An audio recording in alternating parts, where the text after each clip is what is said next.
Sahyadri top 10 news या बातमीपत्राचे प्रायोजक आहेत Mac care super speciality hospital Ahmednagar.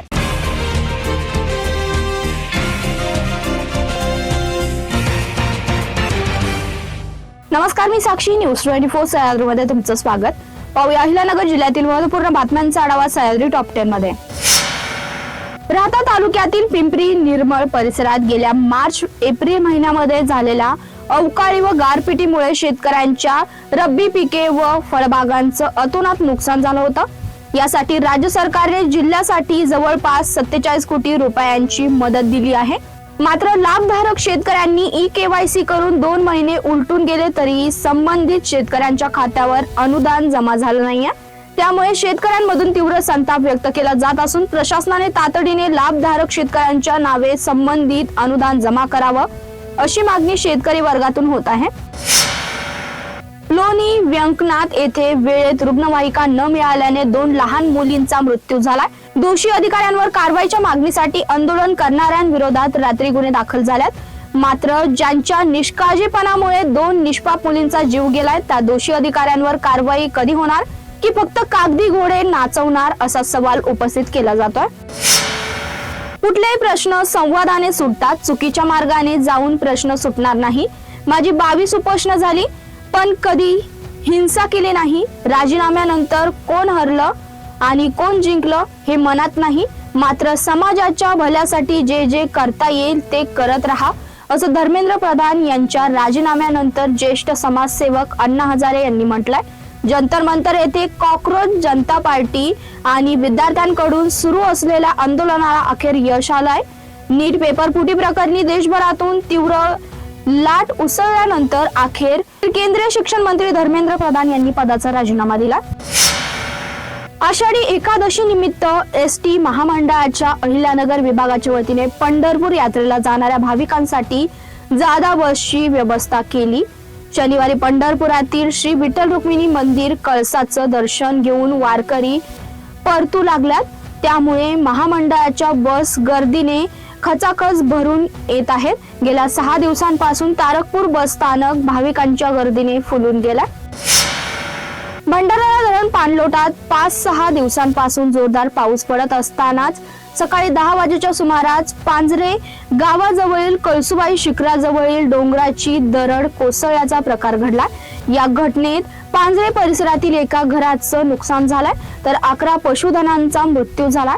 दरम्यान गावातील 4 कुटुंबांना नातेवाईकांकडे स्थलांतर करण्यात आल्याची माहिती तहसीलदार डॉक्टर सिद्धार्थ मोरे यांनी दिली आहे। सह्याद्री टॉप 10 मध्ये घेऊया छोटीशी विश्रांती। कॉंग्रॅच्युलेशन्स वहिनी, बाळ झाल्याबद्दल। पण मी ऐकलंय डिलिव्हरी फार क्रिटिकल होती, आता ठीक आहे ना सगळं? अगं होता थोडा प्रॉब्लेम, पण स्त्रियांच्या आरोग्याची संपूर्ण काळजी घेणारं मातृसेवा होतं ना साथीला। सगळं सुरळीत झालं। किशोर वयापासून ते रजोनिवृत्तीपर्यंत स्त्रीच्या आरोग्याची संपूर्ण काळजी घेणारं अहमदनगर मधील पहिलं स्त्री रुग्णालय Matruseva women's hospital obstetric ICU। किशोरवयीन आणि विवाहपूर्व समुपदेशन, गरोदर माता तपासणी आणि प्रसूती, पहिल्या सिझेरियन नंतर नॉर्मल डिलिव्हरीची सोय। मातृसेवा विमेन्स हॉस्पिटल, सक्कर चौक, नवीन टिळक रोड, अहमदनगर। फोन 9850200017। विश्रांतीनंतर तुमचं पुन्हा एकदा स्वागत। पाहूया पुढील बातम्या। नेवासा तालुक्यातील वाकडी परिसरात मध्यरात्रीच्या सुमारास पोलिसांनी मोठी कारवाई करत गांजा विक्रीच्या काळ्या धंद्याचा पर्दाफाश केलाय। 4.5 लाख रुपये किमतीचा 48 किलो गांजा जप्त करण्यात आलाय। या प्रकरणी दोघांना रंगेहात पकडण्यात आलाय। बेकायदेशीरपणे गांजा बाळगणाऱ्या व विक्रीच्या तयारीत असलेल्या 2 जणांना नेवासा पोलिसांनी 24 जुलैच्या मध्यरात्रीच्या सुमारास रंगेहात पकडलाय। त्यांच्याकडून 4,78,060 रुपयांचा मुद्देमाल तब्बल 48.828 किलो गांजा जप्त केला। देशाला कृषी क्षेत्रात दिशा देणाऱ्या महाराष्ट्राच्या कृषी शिक्षण व्यवस्थेला मोठा धक्का बसलाय। केंद्रीय शिक्षण मंत्रालयाच्या राष्ट्रीय संस्थात्मक क्रमावरील यंदा राज्यातील एकही कृषी विद्यापीठाला देशातील पहिल्या 40 संस्थेमध्ये स्थान मिळालं नाही। विशेष म्हणजे अनेक वर्ष राष्ट्रीय स्तरावर आपलं स्थान राखणारे महात्मा फुले कृषी विद्यापीठ यंदा संपूर्णपणे क्रमवारी बाहेर फेकलं गेलंय। नाशिक जिल्ह्यातील धरणाच्या पाणलोटातील पावसाचा जोर कमी झालाय। काल दिवसभरात हलका ते मध्यम स्वरूपाच्या पावसाचं आगमन होत होतं। त्यामुळे धरणाचे विसर्ग काहीसे घटण्यात आलाय. नांदूर मध्यमेश्वर बंधाऱ्यातून जायकवाडीच्या दिशेने गोदावरीवरील सोडण्यात येणारा विसर्ग घटवण्यात आलाय. या बंधाऱ्यातून 94,497 क्युसेकने सुरू असलेला विसर्ग कमी करून तो 64,726 क्युसेकवर आणण्यात आला. खालील जायकवाडीत काल सायंकाळी 85,727 क्युसेकने पाण्याची आवक होत होती. जिल्हा प्राथमिक शिक्षण बँकेने तुलगी निर्णय सभासदांवर लादण्याचा प्रकार चालवलेला आहे.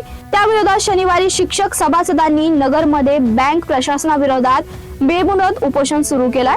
शिक्षक संघाचे जिल्हाध्यक्ष प्रवीण ठुबे, रघुनाथ झावरे व सुजित बनकर हे उपोषणाला बसले असून या आंदोलनाला ज्येष्ठ शिक्षक नेते रावसाहेब रोहकले, डॉक्टर संजय कळमकर, आबासाहेब जगताप यांनी पाठिंबा देत आंदोलनात सहभाग घेतला.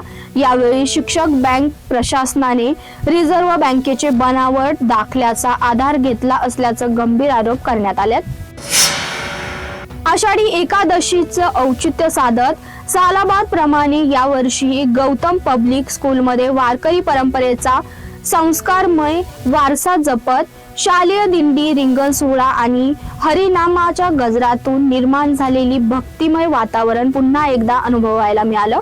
विठ्ठल रुक्मिणीच्या नामस्मरणाने, टाळ मृदुंगाच्या गजराने आणि विद्यार्थ्यांच्या उत्स्फूर्त सहभागाने संपूर्ण शाळा परिसर भक्ती सागरात न्हाऊन गेला. धार्मिक परंपरा आणि आधुनिक शिक्षणाचा सुंदर संगम या उपक्रमातून पाहायला मिळाला.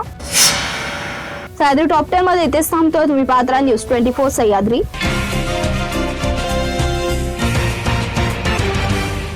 सह्याद्री टॉप 10 न्यूज या बातमीपत्राचे प्रायोजक होते Mac care super speciality hospital, Ahmednagar.